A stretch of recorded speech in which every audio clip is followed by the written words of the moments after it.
Raphaël, dis-moi, à quoi t'as le plus hâte? À être en sac à dos à cause que j'aime ça voir des beaux paysages, mais en même temps, j'ai pas hâte parce que j'aime pas marcher.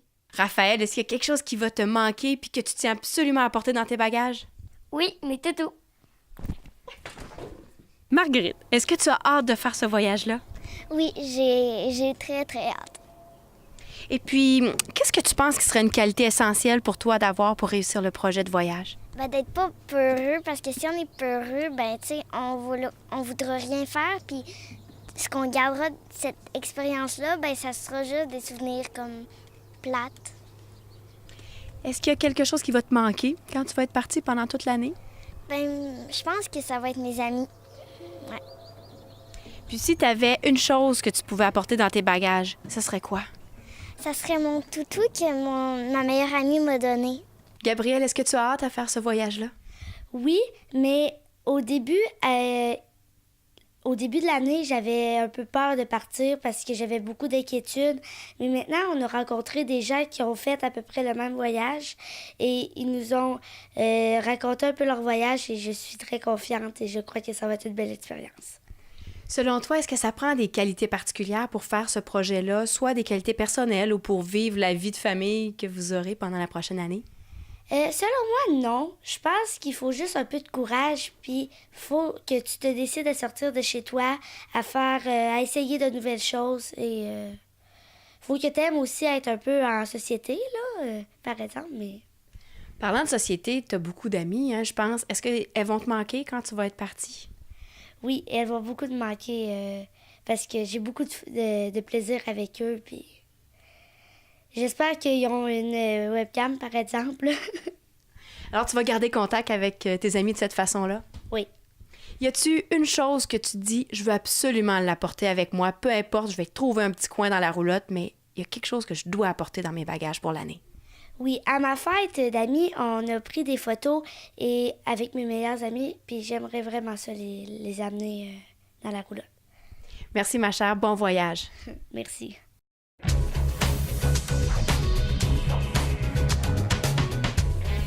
Maintenant, ce qui m'intrigue, c'est les enfants. Comment ça va se passer pour eux, l'école?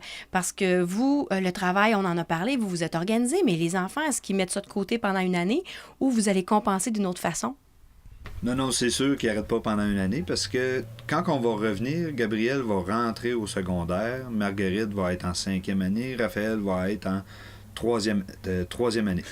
Donc, puis en plus, étant donné la façon que c'est fait au primaire, ce sont tous des fins de cycle. Donc, faut être sûr qu'ils ont vu sur le 2 ans de chacun de leurs plans de cycle, qu'ils aient vu toute la matière. Surtout Gabrielle, étant donné qu'elle s'en va au secondaire et on ne veut pas qu'elle soit hypothéquée au niveau des apprentissages. Donc, sauf que c'est de la scolarisation à la maison. Donc, il y a des ententes à prendre avec la commission scolaire, avec les écoles. Commission scolaire, scolarisation à la maison, ça, il n'y a pas vraiment de problème avec ça parce qu'il y a beaucoup de gens au Québec qui sont scolarisés à la maison. La seule chose, c'est au niveau du matériel scolaire, que là, il y a des ententes à prendre plus spécifiques avec les écoles. Mais nous, comme on part seulement 1 an, c'est assez facile de s'entendre avec les enseignants pour qu'ils nous prêtent le matériel qu'ils utilisent dans une année. Nous, on scolarise les enfants et ensuite de ça, on revient, ils font les examens en fin d'année scolaire ou dans le courant de l'été pour être après ça admis dans le niveau suivant là, sans avoir perdu leur année. Mais on s'entend que histoire, géo, éducation physique, art plastique, univers social, toutes ces choses-là vont se faire tout seul sur la route parce que la géographie du Canada, les enfants vont l'avoir vue. Ils vont avoir même vu la géographie des États-Unis, ils vont avoir vu la géographie de l'Amérique centrale, ils vont avoir vu plein de capitales. Donc au niveau culturel, ils vont revenir avec un bagage énorme. Ils vont avoir fait de l'anglais, ils vont avoir fait de l'espagnol. C'est surtout maths français. Donc, nous, c'est surtout maths français. Suivre, puis le français, dans notre optique à nous, il va se faire un peu tout seul via le blog qu'Isabelle va mettre en ligne. Parce que les enfants vont écrire sur le blog, vont communiquer sur le blog avec des entrevues qui vont faire un exposé oral, autrement dit. Ils vont lire beaucoup de livres. On a pris la peine de se réserver des livres expressément pour le voyage. Donc, on a une bibliothèque là, qui est cachée en arrière d'un petit coussin là. Puis les élèves vont... Pas les élèves. Des enfants vont pouvoir lire plein de livres. Et quand ils en manqueront, ben il y aura toujours le net là, qui va pouvoir nous fournir en masse de littérature pour le restant. Il y a une chose, on n'arrêtera pas vraiment les vacances d'été cet été. Là. On va arrêter une semaine ou deux, puis après ça, on recommence pour pouvoir prendre ces vacances-là, comme il disait au Costa Rica, ou en tout cas dans le courant de l'hiver. Là, on est un bout avec la roulotte, fait qu'on peut utiliser notre matériel beaucoup. Le bout qu'on va être en sac à dos, on va moins entraîner, fait que je pense que ça va être là que ça va être plus tranquille. Mais on va essayer d'être discipliné. Dites-moi, comment vous l'avez annoncé à vos proches, puis de quelle façon ça s'est fait? Est-ce que c'était graduellement ou tout à coup vous avez dit « OK, là on part », puis ce qui m'intrigue, c'est de quelle façon ils ont réagi? Ben, ceux qui nous connaissent bien, ils savent que c'est pas d'hier que quelque chose comme ça nous intéresse, là. L'annoncer officiellement, c'est plus à l'entourage plus éloigné, là, parce que ceux qui nous connaissent sont pas vraiment surpris là, que là, on part. Ben, le moment où on part, c'est comme les gens ne le savent pas nécessairement depuis si longtemps que ça. Parce qu'on voulait placer nos choses avant de dire « là, on part ». On savait que c'était à peu près dans ce moment, juillet 2012, mais c'était pas canné. Donc, on voulait pas dire « oui, on part », puis ensuite dire « finalement, on part pas ». Donc, on a attendu. Au début, c'est un petit peu de scepticisme, parce que c'est comme... Allez-vous vraiment le faire ou vous le ferez pas, là? Tu sais, on ne sait pas, il peut vous arriver n'importe quoi. Moi, je suis un gars que je suis plus du côté, regarde, je dis que je vais le faire, je vais le faire. Puis on verra bien si c'est vrai qu'on le fera pas, là, mais moi, le verre est à moitié plein. Là. On va le faire, notre affaire. Et on verra bien. Mais c'est du... Puis finalement, ben là, les gens ont dit, crime, c'est vraiment vrai. Puis là, vous partez pour vrai. Puis oui, ça arrive, là. Puis... Là, on dirait, là, parce que ça arrive là, qu'il y en a qui font comme réaliser que oui, on va partir pour vrai 1 an.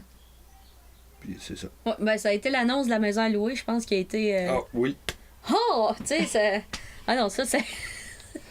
Il y a eu plein de réactions, tu sais, que même... Là, on s'est aperçu qu'il y en a qui y croyaient pas trop, finalement, tu sais, toutes sortes d'affaires. C'est ça, mais là, il y a eu la maison à louer, mais quand on a dit, on trouve pas à la louer, on va la vendre d'abord. Là, il y en a qui ont fait, voyons, c'est vraiment sérieux, là, d'abord, là, votre affaire. Fait que... C'est ça, c'est quand ils voyaient un peu les choix de vie qu'on voulait faire, là, ils ont comme dit, c'est vraiment vrai, vous partez.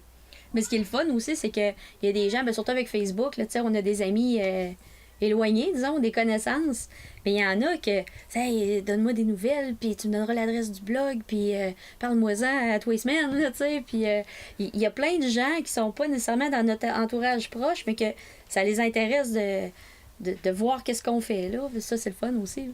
Ouais. Puis ce que ça l'a amené aussi, cette vision-là, c'est qu'il y a beaucoup de gens qui nous ont proposé des choses naturellement, même des gens qui nous connaissent pas. Hey, je connais une personne qui est au Costa Rica, je vais te mettre en contact avec elle.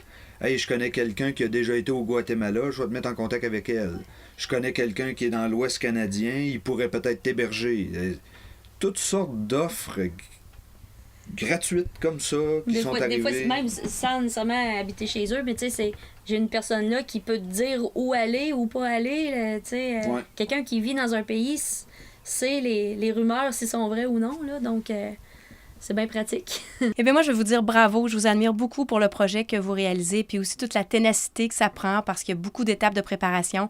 Je vous souhaite une expérience enrichissante pour vous deux comme couple, mais aussi en famille avec les enfants. Bravo.